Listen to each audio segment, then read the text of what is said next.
নববর্ষ আমার মাস্টার একাডেমির তরফ থেকে সকলকে জানাচ্ছি। আজকে আমার বাচ্চারা যারা আমার এই একাডেমিতে পড়ে, টিউশন পড়ে মেনলি, এবং নবোদয়ের জন্য কোচিং করানো হয় বাচ্চাদের, এই বামনপুকুর থেকে বা আশেপাশের গ্রাম থেকে, আমাদের গ্রাম থেকে বাচ্চারা আসে, সকালে তাদের পড়ানো হয়। তো আজকে যেহেতু পয়লা বৈশাখ, আমি বাচ্চাদের ডেকেছি। আসলে নতুন বছরে আমার তরফ থেকে এদের অনেক বিশেষ অনেক আশীর্বাদ এবং একটা মিষ্টিমুখ করানোর প্ল্যান আছে।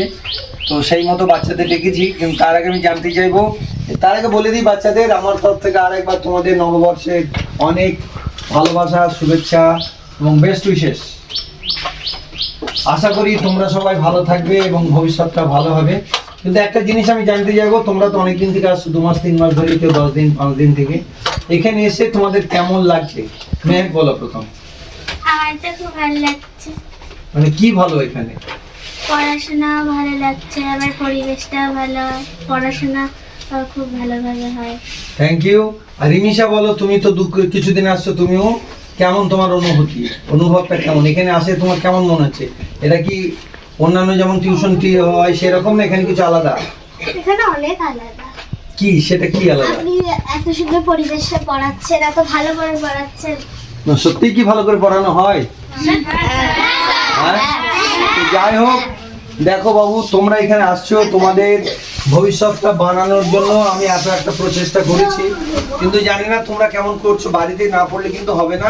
তবুও আমি চাইবো যে তোমরা এরকম একটা পরিবেশ আমি দিতে পেরেছি, তার জন্য আমি নিজেকে অনেকটা ধন্য মনে করি। কারণ অনেক জায়গায় টিউশনে এত সুন্দর করে তোমার ডেস্ক বেঞ্চের ব্যবস্থা নেই, এত লাইট ফ্যানের ব্যবস্থা থাকে না, এবং এরকম একটা নিরিবিলি পরিবেশও থাকে না। ঠিক আছে। আর নতুন আর একজন জয়েন করেছে আমাদের এখানে, সাহিত্য, বামনপুকুর থেকে। সাহিত্য করাই বাবু, বলতো তোর কি অনুভূতি এখানে আসার পর? কি ভালো, শুধুমাত্র ভালো না আরো কিছু? পরিবেশটা ভালো হবে, আর স্মার্ট বোর্ড আছে। একটা কোচিং সেন্টারে একটা স্মার্ট বোর্ড হলে হয়ে যায়, অনেক লাগে না? তা স্মার্ট বোর্ডের ইউজ আমরা করি। কিছু বলার থাকলে বলতে পারো। অঙ্কুশ, তামিম, এখানে কেমন তোদের পড়াশোনা? মেন দেখ, আমরা কোচিং সেন্টারে এসেছি পড়াশোনা করার জন্য, এখানে গল্প মস্তি করার জন্য তো আসিনি। তো আসল কাজটা হচ্ছে কিনা সেটাই আমি জানতে চাচ্ছি। আসল কাজ হচ্ছে স্যার। হ্যাঁ, আসল কাজ হয়।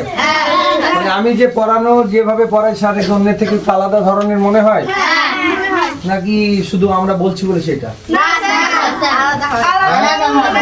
তো সেটা যদি হয় এবং আসলে তোমাদের, তাহলে কিন্তু তোমাদের কিন্তু সেই মতোই পড়তে হবে। এত সুন্দর পরিবেশে যদি আমরা ভালো কিছু না করি, স্পেশাল না বানি, তাহলে তো হবে না। তো আপনারা দেখছিলেন আমাদের বাচ্চাদের সাথে ইন্টারাকশন। বাচ্চারা আমাকে একদম যে ভালোবাসে না তা নয়, আমার নবোদয়ের বাচ্চারাও ভালোবাসতো, তাদের কথাও মনে পড়ে, এবং এখানে বাচ্চাদের কথা মনে পড়ে নিজের মতো করে। অনেক সময় আমরা, এই যে ছোট্ট আছে মাহি, আর একটা রোশন, ওদের কোলে করেও আমি অনেক সময় হাতে লেখা শেখাই। তো আশা করি আমার বাচ্চারা ভবিষ্যতে ভালো কিছু করবে। তোমার একটা রোশনি এসে সেজে গুজিয়ে সুন্দর করে একদম রানী সেজে। ও বা, থ্যাংক ইউ।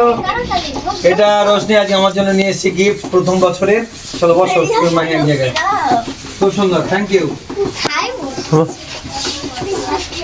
তো আমার বাচ্চাদের আপনারাও যারা দেখছেন আশীর্বাদ দেবেন, তারা যেন ভবিষ্যতে নিজের একটা ভালো জীবন বিতাতে পারে তারা, এবং ভবিষ্যতে যেন তারা সমস্ত ক্ষেত্রে সফল হয়।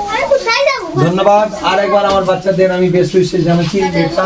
নববর্ষের শুভেচ্ছা এবং ভালোবাসা এবং আশীর্বাদ। অনেক বড় হও তোমরা, অনেক আগে বাড়ো জীবনে, এবং মা বাপকে ভুলবে না কখনো।